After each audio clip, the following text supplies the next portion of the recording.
बिस्मिल्लाहिर्रहमानिर्रहीम। लाखों करोड़ों दुरूदो सलाम मोहम्मद मुस्तफ़ा सल्लल्लाहु अलैहि वसल्लम और आले मोहम्मद पर। मैं हूं उमर दराज गोंदल। शाहिद खाकान अब्बासी ने इस हुकूमत के ऊपर बेहतरीन तबसरा किया और तबसरा यह था कि यह हुकूमत नहीं बनी बल्कि यह तो कुर्सियों की बंदर बांट हुई है।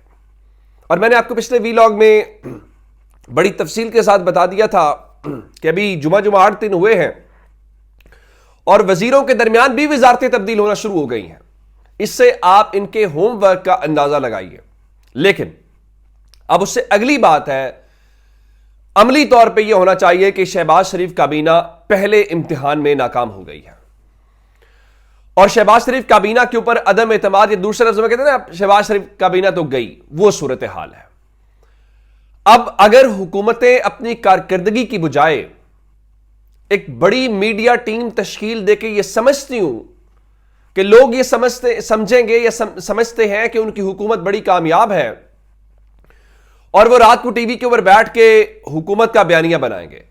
पाकिस्तान के अंदर टीवी पहले भी हुकूमत के जेर असर ही होता है और कोई ज्यादा आजाद नहीं होता, तो आपको उसकी जरूरत नहीं होती। एक इंफॉर्मेशन मिनिस्टर की हिदायत भी काफी होती हैं, या मीडिया के अपने मफादात भी उनको जरा ज्यादा खुल के खेलने का मौका नहीं देते।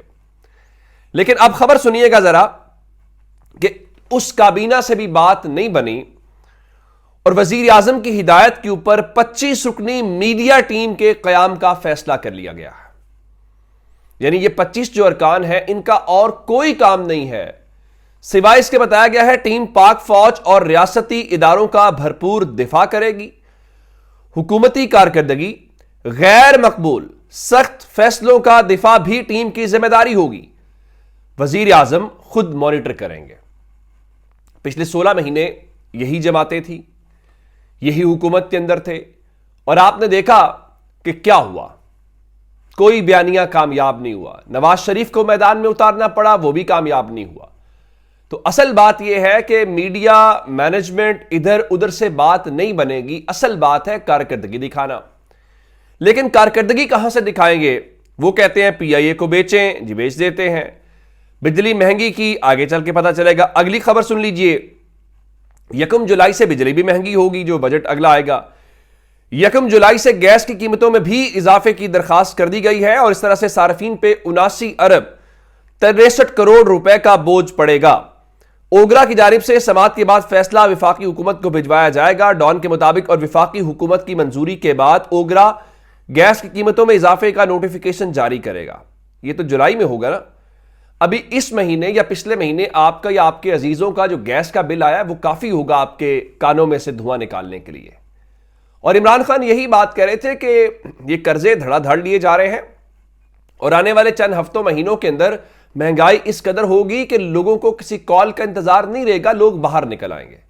लेकिन शहबाज शरीफ हुकूमत यह समझती है कि वो मीडिया की इस टीम के जरिए कारकर्दगी दिखा सकती है, या शायद वो मुतासर हुए होंगे मरीम नवाज शरीफ से कि मरीम नवाज शरीफ के जो फोटोग्राफर्स हैं, जो वीडियो बनाने वाले हैं, देखा वो कितने एक्टिव हैं।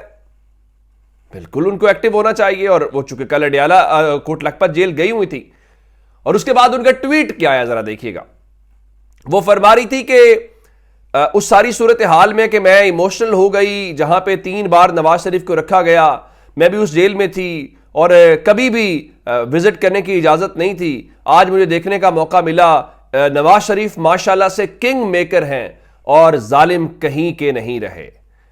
असल में होता यह है कि मुखालिफ को जालिम कहना बड़ा आसान होता है और अब खुद को वो उस मनसब के ऊपर फायज कर लेना वो ठीक होता है। ये पिछले इतवार आपने क्या किया इधर जीपीओ चौक के ऊपर, उससे पहले पिछले क्या किया आपने? जो कुछ हो रहा है वो भी तो यही कुछ हुकूमतें करती है जो आप कर रहे हैं, और आपने वही कुछ किया जो आपके बुजुर्ग करते आए हैं, उनकी जो तारीख है। और इस वक्त सोशल मीडिया के ऊपर जितने अकाउंट्स गंद फैला रहे हैं, जो इस वक्त बेहूदगी की इंतहा कर रहे हैं, जो झूठी खबरें फैलाते हैं, जो लोगों की किरदार कुशी करते हैं, जो गालियां देते हैं, उनका नंबर 1 तारुफ पता क्या होता है? इल्ला माशाल्लाह बनफ्से नफीस उन अकाउंट्स की अक्सरियत को मरियम नवाज ने फॉलो किया होता है। और आप सुनते यही है जनाब, वो तहरीक इंसाफ वाले यूं करते हैं, आप जरा मुस्लिम लीग नून के उन अकाउंट्स को जिनको मरियम नवाज ने फॉलो किया हुआ है, उनकी जरा लैंग्वेज देखिएगा। क्या वो बेहूदगी फैलाते हैं, क्या गंद फैलाते हैं वो, और उनके जहनों में क्या गंद भरा हुआ है। तरबियत करनी चाहिए तमाम सियासी जमातों को अपने कारकुनों की। अब अगली बात जरदारी साहब पे आ जाते हैं। अब ये हुकूमत इतनी लावारिस है कि जनाब हर कोई हुकूमत के अंदर रहना भी चाहता है, मजे भी लेना चाहता है, लेकिन इस डगमगाते जहाज का कोई वाली वारिस नहीं बनना चाहता। जिन्होंने गालियां दी आरिफ अलवी को और जो कहते थे वो पार्टी के कारकुन हैं, अब उन्होंने जरदारी साहब के मामलात के ऊपर चीखें मारना शुरू कर दी हैं। एक तो 23 मार्च आ रहा है और 23 मार्च को आप जानते हैं कि सिविल एजाजात और जो कौमी एजाजात है शख्सियात को दिए जाते हैं। एक तो शहबाज शरीफ की हुकूमत ने पिछले साल रेवड़ियों की तरह बांटे, और जिन लोगों को उनके घर वाले भी नहीं जानते या उनके घर वालों को मौका मिले ना कि आप तजवीज करें इनको अवार्ड कौन सा मिलना चाहिए, तो वो भी मुश्किल में पड़ जाए। उनको कौमी एजाजात से नवाजा गया। मैं नाम लूंगा तो जरा गैर मुनासिब हो जाएगा, और कोई ट्विटर के ऊपर सिर्फ तहरीक इंसाफ को गालियां देने वाली खातून है, नून लीग की चापलूसी करने वाली, और बहुत सारी मिसालें। कुछ वो मीडिया के लोग हैं जो मुस्लिम लीग नून की पुरानी नौकरी करते हैं, वो इस किस्म की बहुत सारी मिसालें हैं। लेकिन उसको छोड़ के अब जरदारी साहब क्या कह रहे हैं? अब जरदारी साहब कह रहे हैं जी 23 मार्च को जो सिविल अवार्ड्स देने की तकरीब है, मेरी जरा तबीयत अच्छी नहीं है तो मैं ज्यादा देर खड़ा नहीं रह सकता। तो इस हवाले से उन्होंने कहा जी मैं कुछ जो मखसूस लोग हैं, जो चंद लोग हैं, उनको ही सिर्फ अवार्ड्स दे पाऊंगा।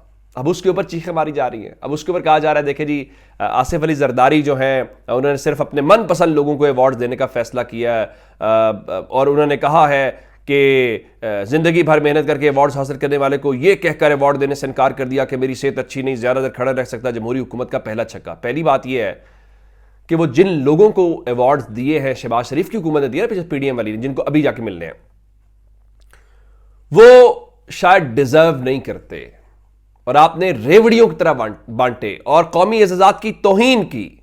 अब उसके ऊपर वो कर रहे हैं, तो वो भी जरा सूरत हाल है। चले आगे बढ़ते हैं। अब चूंकि एक तो आज खबर आई जी वो रूस में इलेक्शंस हुए हैं, वहां पे सदर जो है 5वीं बार प्यूटन मुंतखब हो गए हैं।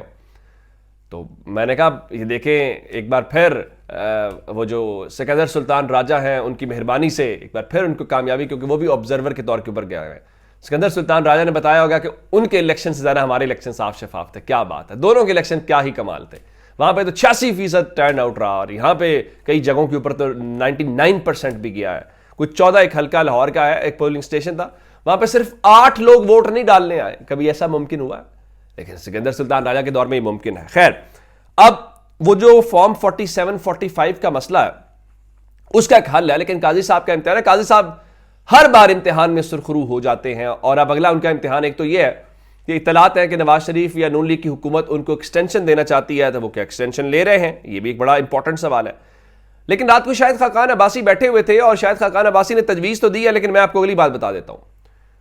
उन्होंने कहा एक हल है, आप चूंकि अब थैले वाले खोल के मसले का हल नहीं होना, उनके मुताबिक एक जिरगे का या पंचायत का जो तरीकाकार होता है आप वो लागू करें, मसले का हल निकाल लें। उनका वो क्या है? वो ये है कि सुप्रीम कोर्ट प्रिजाइडिंग अफसरान को बुलाए, उनसे कुरान पाक के ऊपर हल्फ लिया जाए कि आप सिर्फ ये बताएं कि जो आपने फॉर्म 45 तैयार किया था क्या ये वही है जो इलेक्शन कमीशन ने अपलोड किया है। मसले का हल हो जाएगा। और ये कोई तहरीक इंसाफ भी नहीं कह रही, ये तो शायद खाकान अब्बासी ने कह दिया, और ये आपका कोई लंबा चौड़ा सिलसिला ही नहीं है। यानी आप हल्के के सब लोगों को ना बुलाएं, आप 10% को बुला लें, या आप रैंडम हर हल्के में से 100 लोग बुलाएंगे। अगर 100 में से 100 कहते हैं जी हमारा ही ये दिया हुआ फॉर्म 45 है, तो मसला हल हो जाएगा। अगर 100 में से 90 भी कह दे नहीं जनाब ये हमारे वाला नहीं, तो आपको पता चल जाएगा, सैंपल ले रहे हैं ना, अगली बात उससे हल हो जाएगी। लेकिन कौन ये करेगा? बिल्ली के गले में घंटी कौन बांधेगा? एक खबर सुनिएगा, आप परेशान हो जाएंगे। एहसन इकबाल मुस्लिम लीग नून के वजीर हैं और फरमाते हैं कि मुल्क में कर्ज की जो बड़ी वजह है वो करप्शन है। जिसे हम कंट्रोल करेंगे। सर ये करप्शन किसकी वजह से बनी है, ये कर्ज किसकी वजह से बना है? या इमरान खान ने 30 साल हुकूमत की है? क्या नून लीग या पीपल्स पार्टी की हुकूमत को इमरान खान के खाते में तस्वुर किया जाएगा? और एहसन इकबाल साहब तो ये फरमाते आए हैं कि करप्शन तरक्की से नहीं रोकती। बिल्कुल ठीक है जनाब, आपको तरक्की से रोकना चाहिए भी नहीं, आपको इसमें कौन सा मसला है? अब जरा आज IMF के साथ पाकिस्तान के मुज़ाकरात का आज आखिरी दिन है, तो आज IMF को कह दीजिएगा कि जनाब करप्शन तो तरक्की से नहीं रोकती, आप ऐसे ही कह रहे हैं कि ये भी करें वो भी करें, तो हम तो अपने मसले का हल निकाल लेंगे। लेकिन वहां पे कहना जरा मुश्किल है, और हुकूमत के मज़े करना बड़ा मुख्तलिफ चीज़ है। लेकिन ये हुकूमत भी कैसे, वो कहते हैं कि खिराज की जो गदा हो वो कैसरी क्या, वो कैसरी क्या होगी, यानी वो बादशाही क्या होगी।